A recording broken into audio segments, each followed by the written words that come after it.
No a teraz už vítam mojich troch hostí. Arnold Kiš, tréner, konzultant, Maxman Consultants a ambasádor programu Teacher Slovakia. Vítajte.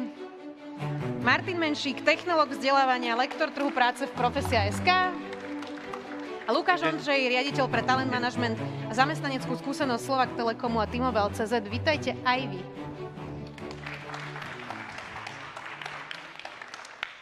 Tak. Ďakujem veľmi pekne, že ste prišli. Teším sa na dnešnú debatu. Ďakujeme.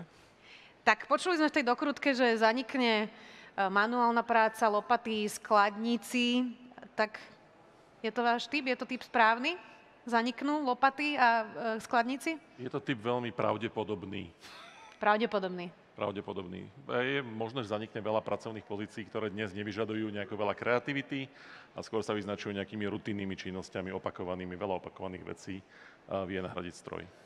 Ja som teda hovorila na začiatku o tom slajde. Arnold, my tu máme aj ľudí, ktorí si teraz môžu vytiahnuť telefóny a to slajdo si pozrieť a teda môžu sa zapojiť. Skúsme povedať viac teda, prosím. Tá otázka smeruje k tomu, že zisťujeme vlastne, aký je súlad medzi tým, čo mladí ľudia, ktorí o pár rokov budú na tom pracovnom trhu, čo očakávajú, že budú zamestnávateľia potrebovať a potom budeme mať nejaké štatistiky k tomu, že čo tí zamestnávateľia naozaj potrebujú. Dobre, čiže môžu teraz kliknúť a hlasovať a povedať, že čo si myslia, že bude kľúčové pre zamestnávateľov. Áno. A my uvidíme vlastne tie vaše výsledky a môžeme to teda postupne potom komentovať. Teraz vidím, že tam je kreativita, tímovosť, tak uvidíme, čo ešte naskočí. Je to zaujímavé, čiže prosím, zapojte sa, tí, čo nás pozeráte aj naživo, aj online. Tak poďme teraz na takú otázku, ktorá je praktická. Ondřej, keby ste mali teraz 15 rokov, tak čo by ste robili? Čo by ste rozvíjali v sebe? Zuzko, já jsem Lukáš, ale děkuju. Já jsem si to pomýlila. Lukáš Ondřej. Nevadí. Tak, Lukáš je moje křestní jméno, Ondřej je příjmení. Kdyby by bylo 15 a víc, tak by to bylo poměrně jednoduché. Aha. Já i s tím, co vím, já bych se asi nesoustředil na žádnou kariéru, protože, a teď můžu dát s dovolením svůj osobní příklad. Já jsem vlastně nejel po žádném cíli, čeho bych chtěl dosáhnout, že upřímně v 15, 16, 17 letech jsem neměl tušení, že nějaký takový cíl bych mohl mít nebo měl mít. Ale jel jsem po tom, čemu se dneska hezky říká kompetence, což jsem v těch 15 letech nevěděl, že se tomu říká kompetence. Takže možná jako 3 příklady, co se mě vyplatilo v životě, a to bylo, jsem byl blázen do němčiny, tak naučit se dobře německy. Jazyk. Takže jazyk. Druhé bylo vycestovat do zahraničí a dělat cokoliv. Já jsem byl třeba 2 roky v USA jako ošetřovatel. Dovolím si říct, že jsem jediný HRista v Česku a na Slovensku, který umí cévkovat a má na to certifikaci. A to třetí jít do jakýkoliv brigády, ať v Česku nebo na Slovensku, protože všechno tohle se zúročí. Takže to jsou moje 3 jednoduchá doporučení. Dobre, čiže jazyk, vycestovať a hociaká prax. Přesně tak. Prikyvujete všetci traja. Je to tak? Je to tak. No, je podstatná flexibilita? Lebo ten trh práce, aj tá celá doba sa tak strašne rýchlo mení, že vlastne asi je podstatné sa vedieť meniť s ňou, nie? Sú to dve veci, nie je to iba flexibilita, ale je to schopnosť premerať si situáciu, zistiť, že čo mi chýba v tejto danej situácii na to, aby som bola úspešná a vedieť sa tomu jednoducho prispôsobiť a naučiť sa tie veci, ktoré človeku v danej situácii chýbajú. Takže je to istá miera flexibility, ale je to zároveň taká, že schopnosť naučiť sa to, čo mi chýba a vyriešiť ten problém tak, že si to doštudujem napríklad. Že ja keď tak rozmýšľam, čo by som ja robil na tej strednej škole, tak ja by som výrazne menej prevracal očami nad tým, čo nám hovoria moji profesori. A skôr by som snažil pochopiť jeden taký rozdiel, že nie, že na čo mi toto bude, každá otázka, ale skôr tú otázku by som kladol, že ako sa k tomu ten profesor dostal. Lebo to dnes vidím, že to bolo pre mňa ako keby že kritická vec v mojej súčasnej práci, že skôr pochopiť, ako veci fungujú, než to, že na čo mi to bude. No jasné, ale ja zase chápem študentov, že tým spôsobom, ktorým dnes učíme deti, tak prevracajú očami, že naozaj na čo mi to bude, keď viem, že si to viem do 3 sekúnd vygoogliť. Ale musím vedieť, čo si chcem googliť. Správne, áno. Tak ale jestli můžu, musím vědět, co s tou informací budu dělat a jestli ta informace je pravdivá nebo není pravdivá. Inak môžeme pozrieť na tie bubliny, ktoré sa nám tam zobrazujú. Zlepšovať sa, angličtina, kreativita, cieľavedomosť, flexibilita hlasujú. otvorenosť novým príležitostiam. To je inak zaujímavé, že nikto tam nepíše, že programovanie, Excel, hej, že hovoríme teda o nejakých soft skills, ktoré sú ľudského potenciálu skôr. S tým súhlasíte?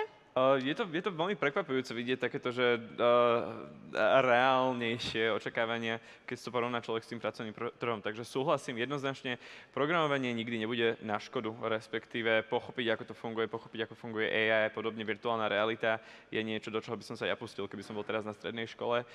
Nie je to na škodu, ale tieto soft skills sú ekvivalentne dôležité, respektíve budú dôležité pre tých, ktorí nebudú, povedzme, programovať. Čo dnes vlastne chcú zamestnávateľia od ľudí, ktorí vstupujú na ten trh práce, okrem toho, že teda v tých ponukách je napísané vodičský preukaz typu B a 5 rokov praxe, alebo teda pre absolventov a podobne, také tie klasické veci, čo tam MS sú. Office. Áno, MS Office a teda angličtina aspoň B2. Tak čo ale mimo inzerátov skutočne hľadajú zamestnávateľia? Podľa čoho sa vy rozhodujete napríklad? No ja som túto otázku vôbec nečakal. Takže ak môžeme ukázať hneď prvý slajd, tak som preventívne pripravil na to. My sme sa pozerali v profesii, že akých je 15 najčastejšie vyskytujúcich sa požiadaviek na absolventov strednej a vysokej školy vo pracovných inzerátoch. A keďže tých inzerátov vlastne ročne máme zverejnených viac ako 250 000, tak sú to pomerne presné dáta. A keď sa pozriete, tak pre tých stredoškolákoch sa nám tam 4-krát vyskytuje nejaká tvrdá zručnosť, teda nejaký ten hard skill. Tá vedomosť, tam MS Office, je tam jazyk, je tam prax v odbore, je tam tuším vodičský preukaz. Všetky ostatné sú soft skillové veci. To sú presne tie veci, ktoré dnes v tých školách ako keby pomerne málo rozvíjame u študentov. Tá situácia je veľmi podobná aj pri vysokoškolákoch. Ak môžem poprosiť Arnolda o ďalší slajdík. Tak aj v prípade ešte jeden. Tak, pri vysokoškolákoch, tak je to veľmi podobné, akorát tam sa dostávajú dopredu už tie anglický jazyk a MS Office. No ale keď sa potom pozrieme na druhej strane do životopisov ľudí, tak vidíme, že napríklad komunikačné schopnosti alebo analytické myslenie má z celej tej masy tých ľudí, ktorí o tie pracovné pozície sa uchádzajú, iba menej ako 1,5% ľudí uvedených. Čiže máme veľký nesúlad medzi tým, čo tí zamestnávateľia hľadajú a tým, čo ten trh práce dnes ponúka. Keď tam bolo napríklad, že učiť sa, ako vy vlastne rozpoznáte, že keď vám príde niekto na pohovor, tak je schopný učiť sa? Ako sa to dá vôbec detekovať? Jestli můžu příklad z praxe, já se jenom vrátím rychlosti k tomu, co ukazoval Arnold a Martin souhlasí to. Já jsem si projížděl ještě před chvíli inzeráty, které máme ve Slovak Telekomu. Mimo těch tvrdých dovedností, hard skills, ty dám stranou, všechno tohle to vlastně se tam vyskytuje. Je to týmová spolupráce, kreativita, všechno tohle to tam je. A teď je samozřejmě, já jsem rád, že se ptáte, třeba schopnost učit se, jak my jsme schopni to zjistit. Jsme schopni to zjistit na příkladech, když se ptáme člověka, aby nám dal pár příkladů. A zkušený rekruter, zkušený manažer to pozná podle odpovědí. Poznáme taky, jestli odpovědi jsou naučené nebo ne. Jo, máme samozřejmě různé chytáky a tak dále. Takže poznat se to dá, ale někdy jsou tam mezery. Tak možná to je jedna věc, na kterou bych apeloval. Ne připravit se na to v rámci pohovoru, ale soustavně se připravovat na to, že tahle dovednost a schopnost bude vyžadována.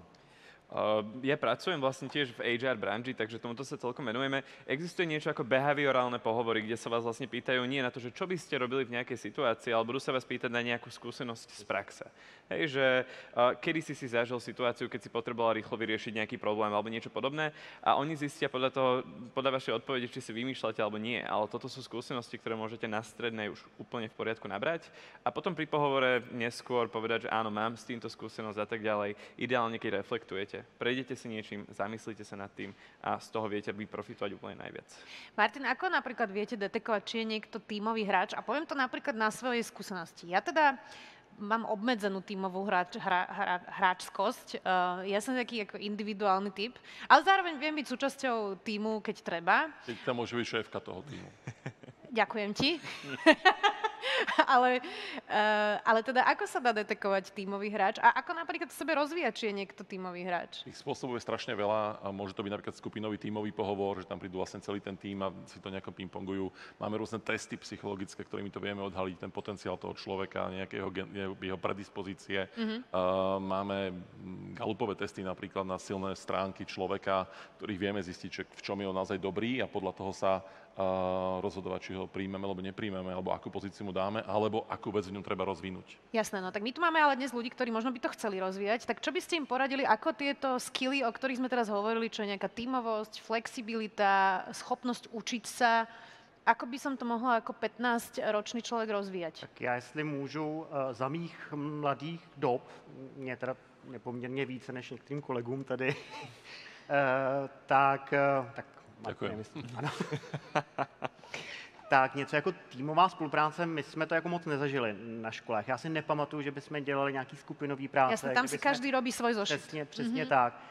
Mám radost, když občas jdu do školy, když vidím, jak někteří mý bývalí kolegové učí, tak ta týmová spolupráce se vlastně dá dělat prací na projektech, což upřímně za mě nebylo. Teď si myslím, že je to docela in, když případně mě opravte, že je to stejně... Asi jako na které škole? Asi jako na které škole. A zase jsme u toho. Záleží na typu školy, záleží na škole jako takové a záleží na učiteli. Už tam inak máme aj ten Excel, tak máme predsa len teda aj nejaký hard skill, ktorý treba teda niekedy aj vedieť. Áno, teda to, z čoho môžu mať dnes ľudia aj stres a z čoho inak mnohí aj 50-tníci, 60-tníci majú stres, je to, ako rýchlo sa tá doba mení, ako rýchlo sa menia technológie. Tak aká je tá predikcia, že keď dnes mám 15 rokov, tak ten svet vlastne, do ktorého ja vojdem v práci, môže už úplne inak vyzerať? Ono úplne, že taký, že základný spôsob, ako by som sa v tom ja orientoval, alebo ako sa v tom dá zorientovať, je, že pozrite sa na tie krajiny, ktoré sú niekde poprečie, než je Slovensko. Keď som bol v Južnej Koreji, tak tam najväčší spoločenský problém v tej dobe bolo proste nastupovanie strojov do výroby a nahrádzanie ľudí, že ľudia strácali masívne prácu. Ten vývoj tých technológií ide naozaj šialným spôsobom.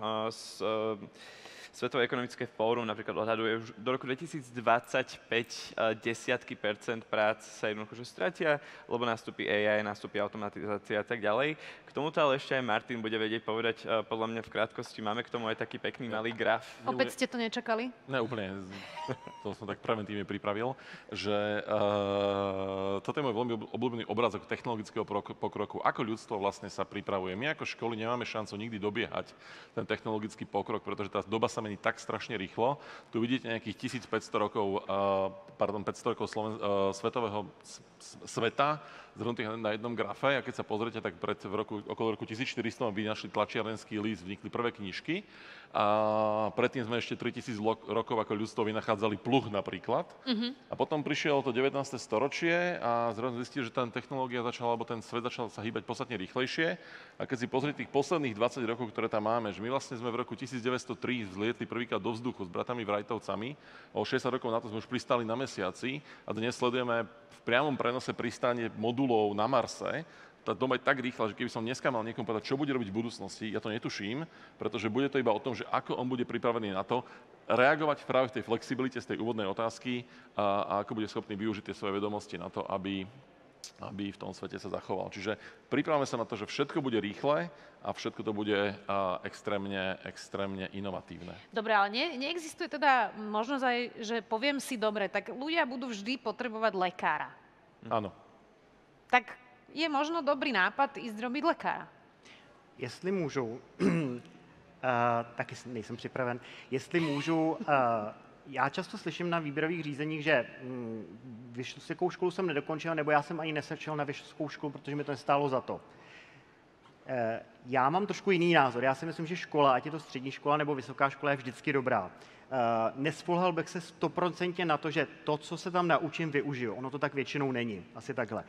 Nicméně, co nás škola naučí, ať střední, anebo o to lépe ještě vysoká, je nějaký systém, nějaká příprava, myslím, že i ve slovenštině Sitzfleisch existuje, prostě sedět a něco se naučit. Režim, jo. A ono se to opravdu vyplatí, je to krásný, jakoby něco, co si můžou odníst. A vždycky říkám, že je asi jedno, co jsme vystudovali, protože s tou vysokou školou můžeme dělat téměř všechno možné. Já jsem třeba lingvista a dělám HR. Ale samozřejmě jsou výjimky a specifický, a to, co říká Zuzka, asi kdybych byl lingvista, tak nepůjdu operovat. Jo? Takže jsou ale zase viete cievkovať, Lukáš. Zase vím cievkovať, ano. Takže pokud chci být lékař, a to je dobře, já mám vizi, chci být lékař, tak hold budu studovat medicínu. Dobre, čiže sú niektoré povolania, ktoré vieme stabilne asi... Přesně tak. A ta si myslím, že opravdu nezmizí. Ono, tie povolania sa budú stále meniť. Hej, že nebude to úplne klasické lekárstvo, ale bude tam človek konzultovať s ľuďmi online, ani učiteľstvo už nebude klasicky, že povedzme, že o 5-10 rokov, ale učiteľe budú skôr facilitátori. Je to komplikovanejšie, ale jednoznačne treba sledovať, ako sa vyvíjajú tie trendy a že čo nové sa deje v tej disciplíne, kam ja chcem ísť. Tak poďme si povedať, že aké sú rozdiely medzi generáciami. Martin. Tak tie rozdiely sú pomerne veľké. A keď ja som zistil, že som tu najstarší na tom pódiu, My sme ktorá generácia? Ja som mileniál teda. No, podľa mňa ste Z-ko, alebo ako asi Z. Ja som Y a veľmi na hranici s generáciou X. Tie rozdiely sú obrovské v tom, že aký je prístup ľudí, či už k informáciám, aký je ich prístup k tomu. Čo to ste mi inak zalichotili, teraz pozerám na tie roky, ďakujem. Snažil som sa. Aha. 10 až 24, dobre, to bol Gogo.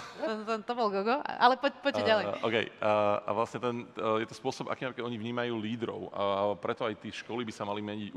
Pozícia učiteľa, o čom bol Arnold, je tiež o tom, že koho tie decká budú akceptovať, alebo koho deti dnes akceptujú, kto je pre nich vzorom. Čiže to je velikánsky rozdiel. Bude to spôsob, že ako sa budú učiť. My sme proste boli zvyknutí prijímať tie informácie nejakým frontálnym. Dnes deti tu žiavaci participovať, zapájať sa do toho tvorenia samotného tej vedomosti. Tých zmien je tak strašne veľa medzi tými generáciami, že je to veľká výzva aj pre firmy zlaďovať tie týmy, proste vytvárať tie týmy, ktoré budú naprieč tými generáciami. A dôvod je aj ten, že vlastne my síce hovoríme veľa o mladých ľuďoch, ktorí hovoria, že nemajú žiadnu prax, ale dnes tie firmy o tých mladých ľudí záujem majú, pretože ich najväčším benefitom je práve tá technologická zdatnosť a to, že vyrastali s technológiami a nemajú strach z technológií a skúšať niečo nové. Jasné. Preto aj ten prístup k tomu vzdelaniu a tak ďalej. Jasné, ale zase aby sme nehádzali tých starších cez palubu, ja mám životnú skúsenosť, že ten starší dokáže úplne nejaký iný pohľad doniesť do týmu. Čiže je dobre to asi mixovať, nie? Vždycky sú výhodou heterogénne týmy, to znamená, že je tam veľmi, veľmi veľa rôznych ľudí, ktorí sa od seba môžu navzájom učiť a každá tá generácia má komu čo ponúknuť. A iba by som veľmi rýchlo doplnil, že téma diverzity je veľmi kľúčová, ktorá akože čím ďalej, tým viac sa bude klásť aj dôraz na to, že idete na pohovor a spýtajú sa vás, že čo je vlastne vaša diverzita, že čo nové dokážete priniesť do tej práce, do toho týmu, čo tam ešte zatiaľ nie je. A potrebujete vedieť predať túto svoju špeciálnu stránku.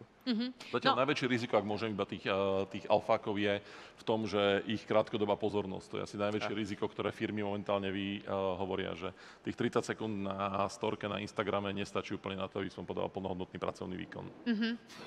Rozumiem. No, Arnold povedal predať sa.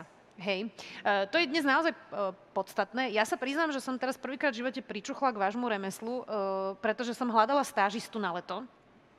Prišlo mi asi 450 veľmi dobrých životopisov, vôbec neviem, ako to robíte, lebo bolo to extrémne ťažké rozhodnutie. A rozhodovala som sa teda podľa motivačných listov. A bolo pre mňa šokujúce, ako decká, ktoré študujú zahraničné školy, sa vedeli lepšie predať, ako možno aj šikovnejšie deti zo slovenských škôl. A bolo tam normálne jasne vidno, že hoci nemajú veľmi rôzne zručnosti, mali rôzne prezentačné zručnosti. Takže odporúčili by ste napríklad tým, ktorí nás teraz pozerajú, trénovať si vystupovanie, trénovať si rozprávanie pred publikom. Je toto dobrý nápad? Áno. Jo, můžu potvrdit z praxe. Já teda jsem úplně nadšený, že vy jste dostal 450 životopisů, to se vás pak někde vzadu zeptám, jak se to dělá. Bol tam hashtag profesia. Tam Je to ten Instagram, je to tých 15 sekund, priznám Protože sa. to je jakoby silně nad benchmarkem trhu na jakoukoliv pozici, takže to blahopřeju. A ano, je to tak. Je to jak v Česku, tak na Slovensku. Vnímám to úplně stejně, jak u Slováků, tak u Čechů, že znalosti a dovednosti tady jsou velmi často, ale to prodat se, to už je horší. Škola nás na to velmi často opravdu nepřipraví, takže možná takovýto takeaway odsud by bylo, zkuste na tom zapracovat vy. Jo, to, že něco umíte a znáte, je jedna věc, ale vy to musíte umět prodat. A musíte to umět prodat třeba ve 30 až 60 minutách a to je sakramensky těžký. No. A ešte je taká jedna, že my sa musíme zbaviť strachu pochváliť samých seba. Byť proste hrdý na to, čo robíme, lebo to nám chýba Čiže vedieť si povedať, v čom som dobrý. Určite. Ale to máme historicky, hej, že jednoducho, že na západe, kde sa viac potrebovali tí ľudia predávať, tak tam sa to už naučili aj na školách, zatiaľ čo u nás to bolo také, že ten trh diktoval predsa len iné veci 30-20 rokov dozadu, kedy väčšina našich učiteľov vyrastala. Kým sa ešte dostaneme k tomu, že čo ľudia a teda študenti, ktorí nás aj pozerajú, môžu v praxi teraz robiť a kam sa môžu všade prihlásiť a rozvíjať si tieto skily, tak mi ešte napadá, že dôvod, prečo prišlo tých životopisov Lukáši tak veľa, podľa mňa je ten, že mnoho tých študentov písalo, že by veľmi chceli prax, ale že firmy nechcú investovať veľmi do študentov, pretože im sa treba samozrejme nejakým spôsobom venovať. A druhá vec je, že mnoho firiem to zneužíva a chce to zadarmo. A tí ľudia by chceli dostať nejakú protihodnotu za to. Tak odporúčili by ste, keby stál študent teda pred letnou brigádou a môže robiť v obchode za nejakú mzdu ako brigádu, alebo by šiel zadarmo robiť nejakú stáž, napríklad aj k nám, alebo k vám, tak čo by ste si z tohto vybrali? Já jestli můžu, já bych to třeba nakombinoval upřímně. Jeden rok bych šel klidně prodávat, protože tam se naučím plno věcí. Komunikační dovednosti, víc vstříc zákazníkovi, poslouchat zákazníka, naslouchat mu. A třeba to, co je běžný v USA, tam se asi nehledí na to, jestli to je placený nebo neplacený, ale to, že mám nějakou zkušenost a můžu to využít. Ne, že si to dám do CV, jo, do CV určitě, ale že to můžu využít. A možná ještě jednu věc. Arnold říkal, že se neumíme prodat. A teď nevím, jestli mluvil o Češích nebo o Slovácích. Moje osobní zkušenost je, a nechci generalizovat, ale mám zkušenost jak se slovenskými, tak českými uchazeči. Slováci se umí obecně prodat lépe než Češi. A to je hodně zajímavé. Naozaj? To už sú Majú Slováci v voľby zahraničí. Majú teraz voľby v Čechách, tak potrebujú podporiť tých Slovákov. Tak asi nehovorili len o premiérovi. Hej. Ne. Ten se k nám nehlásil. Dobre, čiže nie je úplne márne ísť pokojne aj predávať do obchodu, pretože tam človek zase získa iné zručnosti. Nie je to, nič nie je podradná robota, keby som to tak nazvala, hej? Neexistuje. Vy keď vidíte v životopise, že niekto brigádoval a predával, tak je to plus? Je to strašně zajímavý. Rekrutera a nebo manažera, který si toho člověka vybírá, to na první dobrou zaujme, protože tím se ten člověk něčím odlišuje. A já si třeba řeknu, fíha, ten člověk má vysokou školu, ale nebál se jít prodávat do no-name obchodu, je mi to jedno. Ale nebál se a určitě má nějakou zajímavou zkušenost. Mm-hmm. Prepáčte, iba ja sa priznám, že jeden z tých uchádzačov, ktorý bol vo finále u nás, roznášal poštu v lete. Ako brigádnik. A to bola perfektná vec, že v Starom meste roznášal poštu. Ma to naozaj prekvapilo. No, Zuzko, vidíte, a vás to CVčko vás zaujalo. Áno. Neexistuje podradná práca, existuje iba podradný mindset. Hej, povedať si, že nič som si z toho nevyťahol, nič som sa z toho nenaučil, jednoducho premrhať ten čas na to. No a poďme si teda povedať z praxe, kde by som teda ako dnešný študent mohol ísť a niečo sa naučiť, lebo tých možností je veľa a ľudia sa v nich často strácajú, tak poďme poradiť tak v praxi.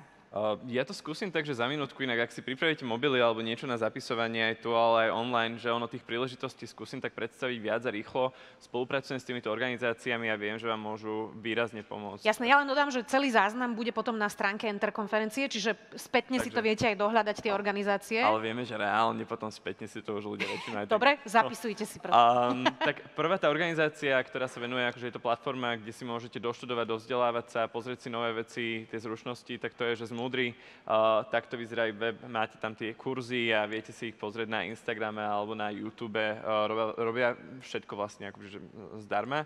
Potom máme Growni, čo je platforma, kde vás už aj konkrétne vedia prepojiť so zamestnávateľmi alebo s organizáciami, ktoré hľadajú dobrovoľníkov, stážistov a tak ďalej. Tých si tiež viete kliknúť na growni.sk alebo na Growni. DOFE, predpokladám, že viacerí, čo tu aj sledujete, tak ste boli nejakým spôsobom zapojení v cene Vojvodu z Edinburgu. Ďalšia skvelá príležitosť. Potom také, že Junior Achievement Slovakia, to už máte aj na stredných školách, že oni proaktívne prichádzajú za učiteľmi, ale ako stredoškoláci sa tiež môžete kliknúť, pozrieť.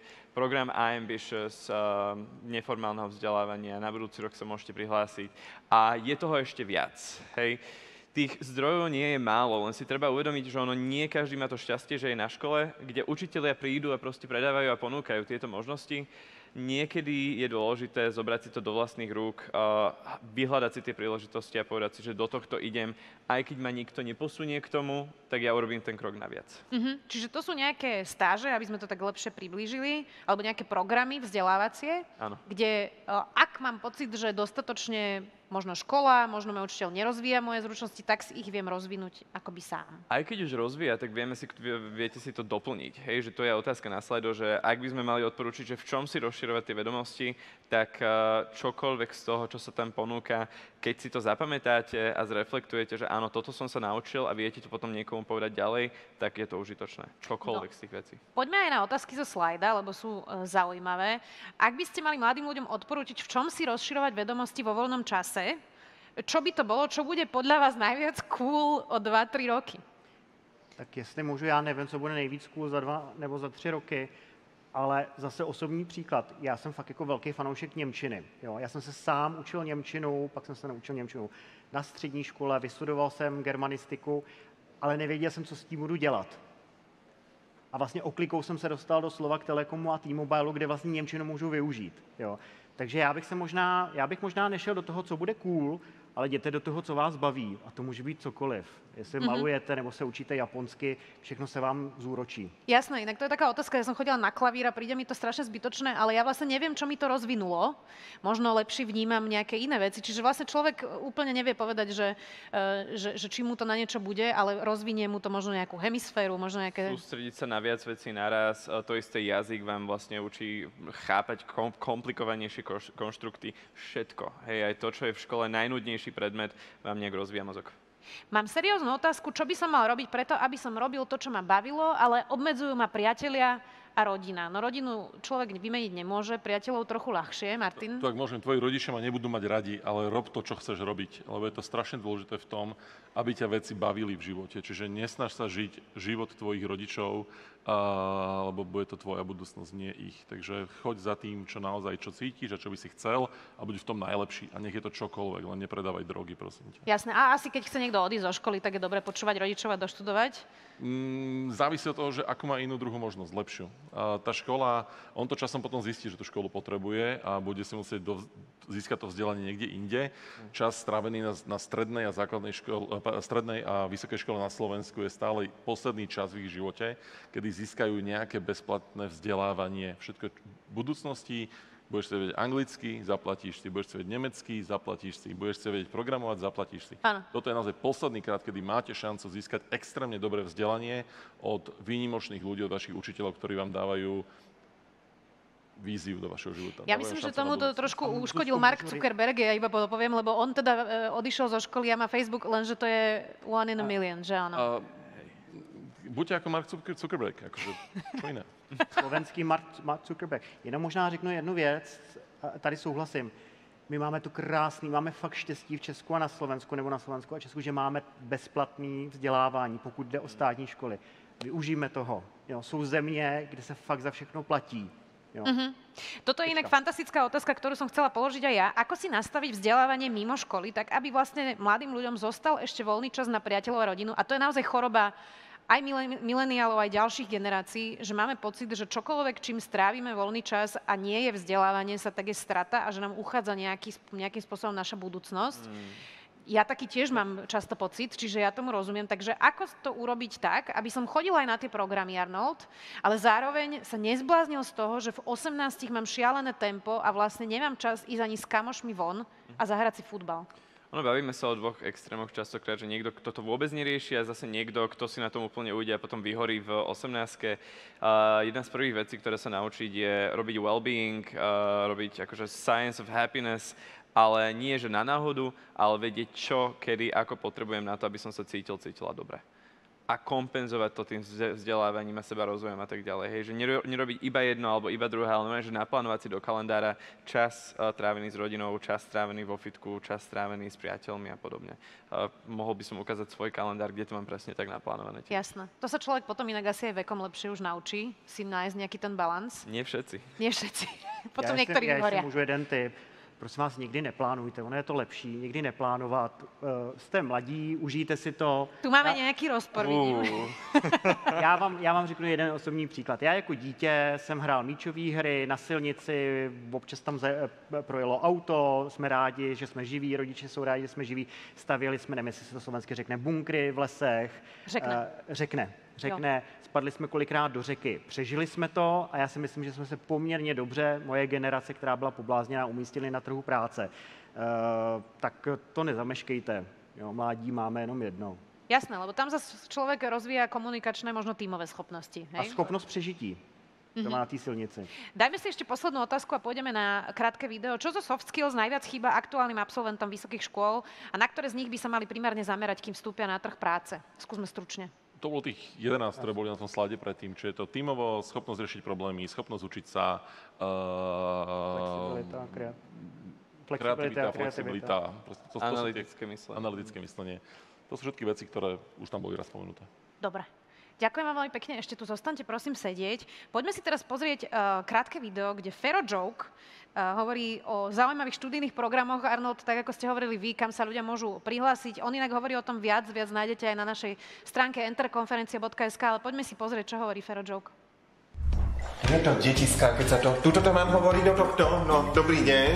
Moje meno je Mariena, veď prezývajú ma aj Maria, ale v každom prípade vám chcem povedať jednu vec. Za mojich čias neboli ani internety, neboli ani žiadne leaders hity, či šity, či ak sa to povie. A muselo byť, a možno aj preto som celý život pri jednom povolaní, hej, kde som sa tak, ako sa to povie, že nepohlačí, ako...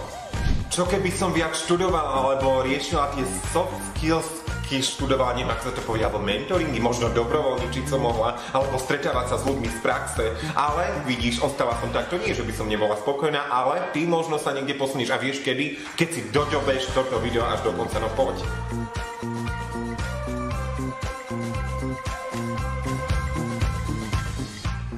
Tak verím, že si doďobnete toto video na enterkonferencia.sk. Aj Fero Joke teda hovoril o soft skilloch, aj my sme teda, dúfam, z praxe poradili, čo dnes robiť a čo rozvíjať.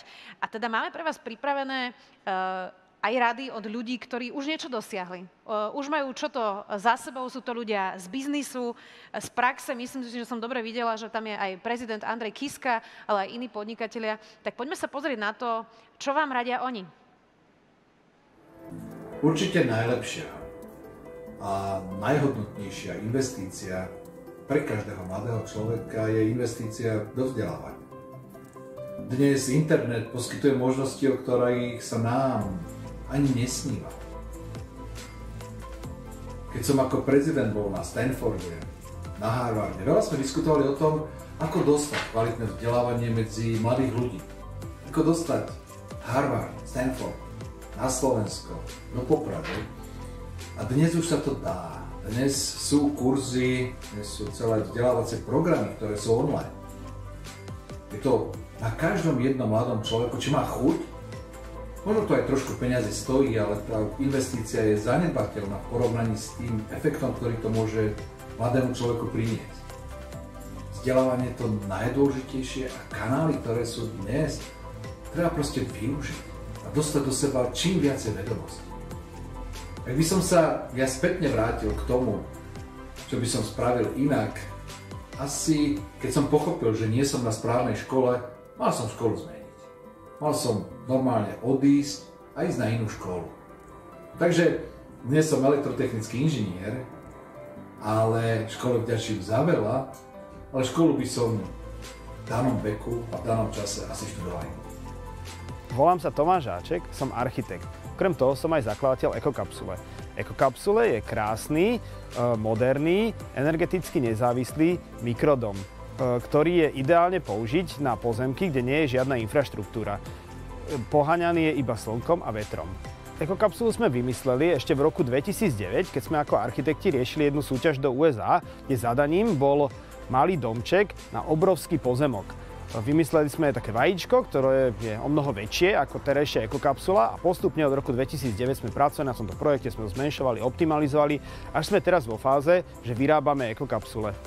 Keby som si znova vyberal povolanie pred maturitou, tak by som chcel byť zase na architekt, pretože je to krásne povolanie, naozaj rieši to veľmi komplexne ľudskú spoločnosť a si myslím, že to je povolanie, ktoré aj za 50 rokov bude veľmi podobné tomu, ako je dnes. A je to povolanie, ktoré prežije. Aloha, volám sa doktorka Michaela Musilová, som astrobiologička a riaditeľka stanice HiSeas, kde vediem simulované misie na mesiac a Mars v spolupráci s NASA a inými vesmírnymi organizáciami z celého sveta. Keby som bola vášho veku, tak by som sa snažila využiť čím najviac rôzne príležitosti a technológie, ktoré máte v dnešnej dobe k dispozícii.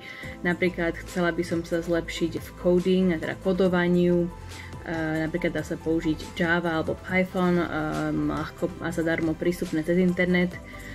Takisto by som chcela viac využívať 3D tlačiarne, využila by som ich na vytvorenie súčiastok pre moje rôzne vedecké a iné experimenty.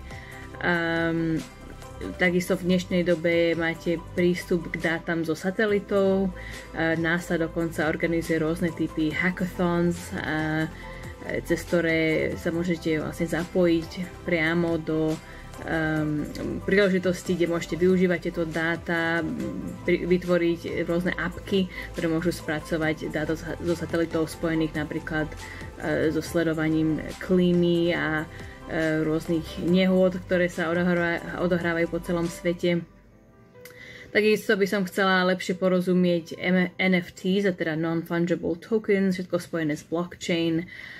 A takisto sa veľmi rada učím jazyky, ktoré dnes sa môžete učiť cez rôzne apky a kurzy cez internet alebo čokoľvek iného, čo vás zaujíma, je v dnešnej dobe veľmi ľahko prístupné, len si treba na to nájsť čas a zároveň netreba sa úplne zahlbiť len do vecí na internete, v technológiách a dúfam, že budete naďalej aj chodiť von do prírody a zabávať sa navzájom medzi mladými ľuďmi, s blízkymi, s rodinou.